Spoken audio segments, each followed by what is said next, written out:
The Portland Trailblazers fall to the Oklahoma City Thunder 109-99 last night. And if that is how every Blazer game goes the rest of the season, I'm in for it. I'm in. Like that is how you properly lose a basketball game. Well, so much of this is like, yeah, this is what you want to see, but it won't be like this very often because there's so many, and this is kind of what we were talking about yesterday with the whole idea of, the consistency of outliers, right? Mm-hmm. The Blazers aren't going to shoot 40% from three very often. No, and I'm not saying in that regard, I'm not taking it that granular. I'm talking effort on both ends of the floor, development, and it can be a different guy every game, but what we have seen is the development of Toumani Camara from where he started to where he's at right now.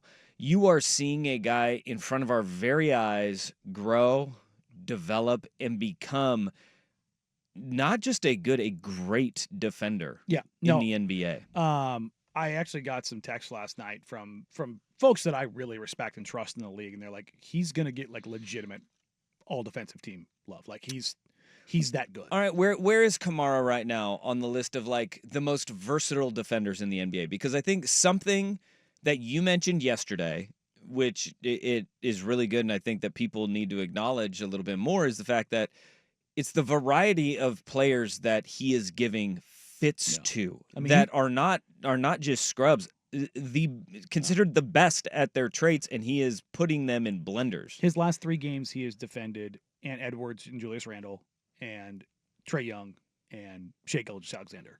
You cannot have more different archetypes than those. A guy in Julius Randle who's 6'8", 6'9", 260 pounds, and as a bull in a china shop. One of the most dynamic athletes in the entire NBA in Ant Edwards. One of the slipperiest and manipulative players in the entire NBA in Trae Young. And look, finesse and perimeter guy. Perimeter player and a finesse guy. And then Shai Gilgeous-Alexander, who's maybe the most awkward guy in the NBA to guard because he's all about angles and change of pace and change of direction and getting you off balance. And Toumani made SGA's life hell last night. Did not make a 3. Half his points came from the free throw line. Yeah, and I mean, I watched some of the film when I got home last night. It's the beauty of having a game be done before 8 o'clock. I could get home and do some film work. The stuff that he was doing, cutting off angles, 45s, just botting up. I tweeted it out last night right after it happened.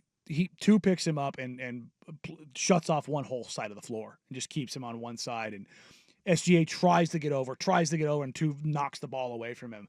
And SGA just looks to the sky and just has this, what the bleep is this guy doing? It's the first quarter of this game. Leave me alone. Like the frustration level was peaking right out of the gate. Trae Young had the same look on his face. Julius Randle had the same, guys are getting tired of him. And it's not because that he's doing anything dirty or, give him the Draymond kidney punch. It's his energy and relentlessness is truly top in class. And I was looking at his tracking data last night.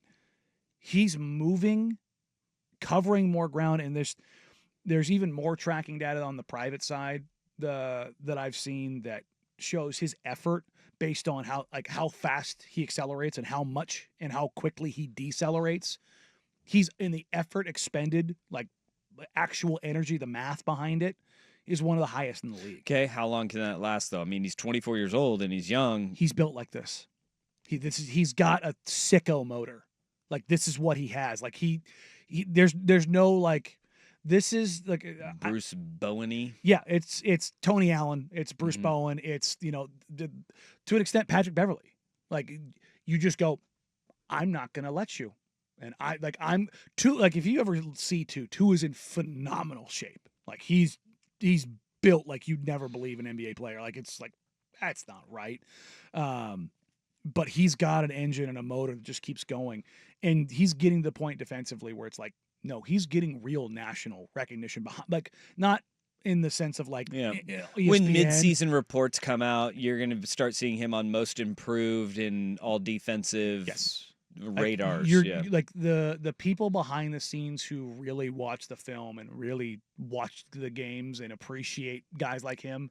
He is moving significantly uplifts. I think the two guys you can talk about the most in that vein this year among young guys, it's him and Dyson Daniels. Like, those are the two guys everybody's like, no, these guys are making real growth. As it pertains for Portland, last night you saw what happens when team puts a scouting report together on Shaedon Sharpe.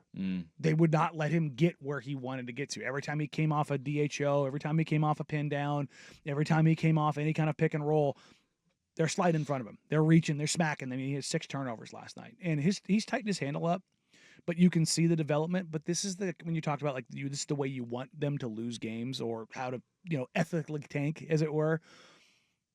They were egregious from 2, and they've been bad from 2 pretty much the entire season. Yeah. What kind of buoyed them was the fact that they did hit some threes. I think what you're saying for the most part is right. Like, it's much more enjoyable but what the problem pops up, I think, for most fans who won't willingly admit this, is if they don't hit those threes last night. Let's just flip the numbers. That OKC doesn't go 9 of 31. Let's say Portland goes 9 of 31 and the Thunder go 15 of 38. Then it's an absolute rout. Sure. And you know what? But this is what I'm okay with, is that if we have these outlier games, we don't overreact to the outlier games. But I look at, all right, you lose a game where you're having struggles hitting from 2, right?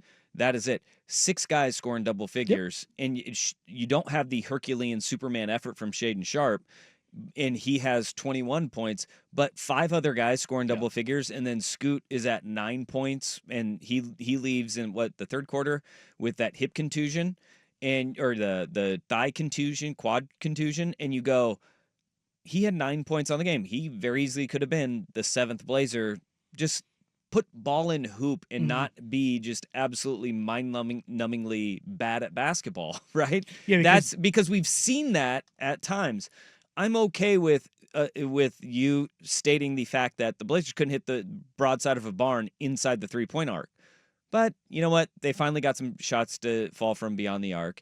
It's not the worst thing in the world that you lose by 10 to that Oklahoma City team on the road. I'm okay with it. The effort was there. Hey, they covered. They did by 1.5. The effort was there on both ends of the floor. They turned over the ball an egregious amount, and that is becoming something that they're second to last in the NBA in turnover rate. That's a mark of this team right now. Guess what? It's young. Bad teams do is they turn the ball over. But you saw a little bit of balance on the offensive end. It's not just stand around and say, "All right, Shaedon. All right, Jeremy.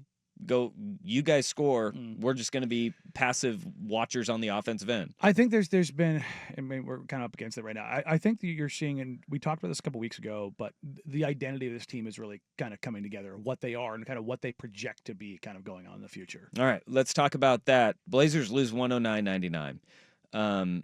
That's what wins and losses, I don't care. I thought they played a pretty decent game, all things considered, against one of the best teams in the NBA.